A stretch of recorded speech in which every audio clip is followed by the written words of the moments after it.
Good morning. Thanks for attending the presentation. I'm going to speak to you about Inflection, and as Joe says, looking for very large copper-gold deposits in New South Wales, Australia. We're listed here on the CSE and also in the US on the OTCQB and also in Frankfurt. I will be making lots and lots of forward-looking statements, so please bear that in mind. So what are we doing? We're exploring mining-friendly New South Wales for very large copper-gold deposits in a belt of rocks called the Macquarie Arc. We're located about 4.5 hours drive west of Sydney, and we're going to talk a little bit about a partnership we have with AngloGold Ashanti, who's basically funding pretty much everything that we're doing there in New South Wales. I'll talk a little bit about our land position. I think we are, in fact, the largest holders of exploration licenses in the state with over 7,000 square kilometres of ground. And I'll talk a little bit about our strategy, how we go about exploring such a big portfolio. Just a little bit on the capital structure, just over 100 million shares outstanding, about a third of the companies in retail hands, about a quarter of the companies held by the management team. And we've got a strong institutional support from Crescat and RCF and a couple of others. But the statistic I always love to quote is about 62% of the shares are held by 10 individuals or individual groups. I won't dwell on the team too much, but the theme is a very technically driven story. There's a lot of geologists. I think there's 8 geologists in the core team. I'll just draw your attention to a couple of names. Fraser McCorkindale, one of our directors, he was the global head of exploration for Newcrest Mining until the acquisition by Newmont. Stuart Smith was the former head of copper exploration for Teck. Dr. Douglas Haynes, who was the chief geoscientist for Western Mining, a very successful Australian mining group that was involved in a number of very big discoveries, including Olympic Dam, one of the world's biggest copper-gold deposits, and more recently involved with the discovery of the Kamoa deposit for Friedland in Idaho. And then what are we doing over in this part of the world? Well, we're exploring this belt of rocks called the Macquarie Arc, and this is host to some very, very big mines. And if you look at the map there, that sort of grey unit at the bottom, that is the Macquarie Arc. It's a belt of volcanic rocks, host to Cadia. This is Australia's largest gold mine, big copper gold mine, big block cave operation owned by Newmont. And the other couple of big deposits in the belt are North Parks and Cowell. This is owned by Evolution Mining. And the key thing to note on this particular slide is our land position there in the orange. That's our exploration licenses. And that pale orange colour, that is a blanket of younger sedimentary rocks sitting on top of the prospective geology, masking the northern extension of that belt. So we're exploring through cover, but we're looking for something very large and potentially very valuable, this northern extension of this belt. And this is what the terrain looks like.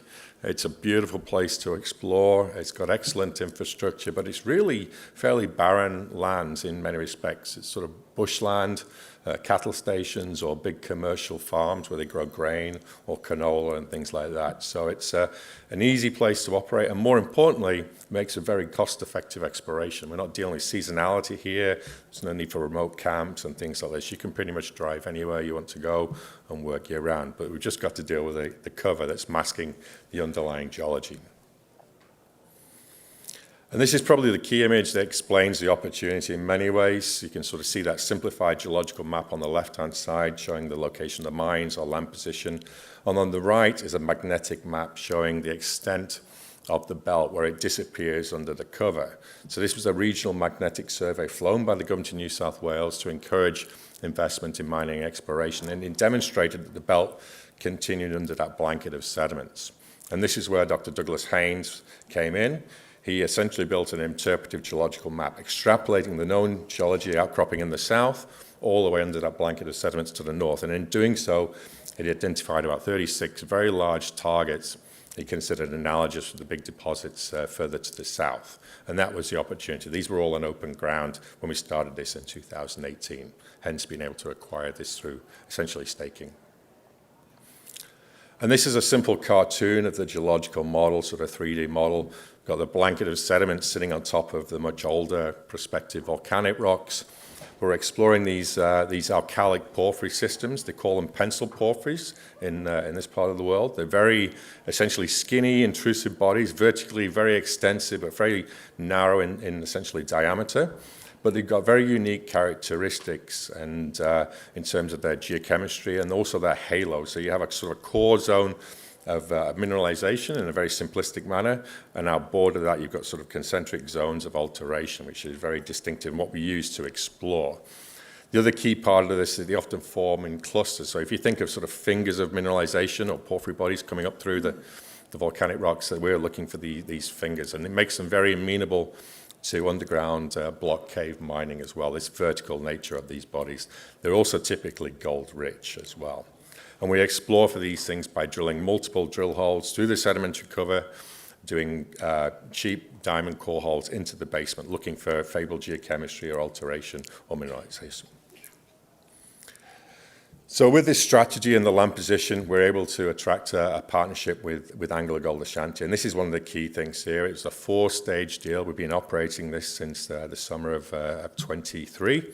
And phase 1 is a $10 million, these are all Australian dollars, prospecting phase, doing lots of short drill holes across the whole portfolio, looking for these geochemical signatures underneath this blanket of sediments, testing big geophysical anomalies. Yeah, that phase 1 is coming to an end over the coming days, and ultimately at the end of that, AngloGold retains the right to select up to 5 projects where there's a mechanism to earn all the way up to 75% by spending initially $7 million on each target to get to 51%, and then an additional $20 million on each target to get to 65%. And then the big one is to get to 75%. They have to deliver a pre-feasibility study and deliver to us a 1 or a 2% net smelter royalty as well. So it's a very good deal for us. We also receive a 10% management fee, which has been wonderful that we haven't had to raise capital in these soft markets, and it covers all of our overheads and a few new business opportunities as well. And this is just to give you a sense of the spread of our target portfolio there. So they extend over about 250 kilometers from north to south. We have a few projects outside of that as well, but for the most part, the icons in the red are the AngloGold targets that we've been systematically working through as part of that phase 1 $10 million program. I'll just highlight the Duck Creek project there, which I'll come to in a second. So this is a project that was actually accelerated by AngloGold. They brought that already into phase 2, and we're doing sort of phase 2 work on that right now. And also in the southern part, the belt at the bottom of the screen there is the Trangie target as well. And this is a target, we put some news out a couple of weeks ago now, where we had some very promising early stage drill results from shallow drilling as well. And this is our Trangie target. So it was a geophysical target. So the map on the left is a magnetic map, and we're essentially drilling a magnetic high, following up a very shallow drill hole there, where we, in that sort of scout prospecting phase, we got 10 meters at 0.4 grams per ton gold. And we did a step out hole from that, hole 23, where we got sort of several tens of meters of similar grades, 0.3s and 0.4s over tens of meters and things. So not necessarily the screaming headline numbers that perhaps get the market excited, but they were very significant from our perspective. They really are grades are very typical of that you would see in proximity to one of these porphyry systems. And that, in combination with the geochemistry and the alteration we're seeing in the core, gives us a lot of confidence we're on the right track. So right now we're gearing up in the coming days to do some step-out holes around these early stage holes, just to see if we can vector into a warmer spot, getting closer to the sweet spot. So we still think we're a little bit distal to where we need to be, but we're certainly very encouraged by these early gold grades.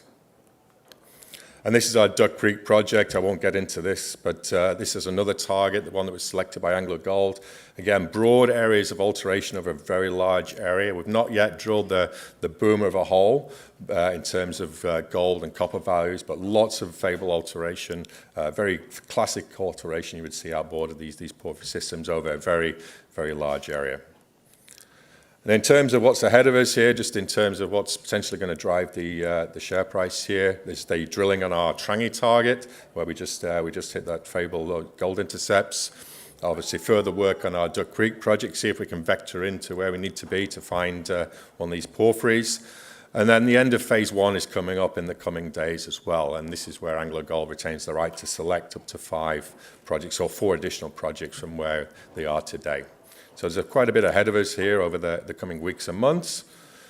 And with that, I'll just sort of wrap up. So it's really, we're focusing on a fabulous mining-friendly jurisdiction. We're looking for something brand new. We're looking for very, very large targets. All about the scale of the prize here. We're looking for something massive, gold-rich, in a great jurisdiction. Obviously, we're funded by AngloGold, so we're not out raising capital. We're going to keep things nice and tight. And then please watch out for the drill results from Trangie, which will be coming out in the coming weeks to come. With that, I will leave it there. But if you have any questions, we're located just outside the door and be happy to speak to any of you. Thank you very much.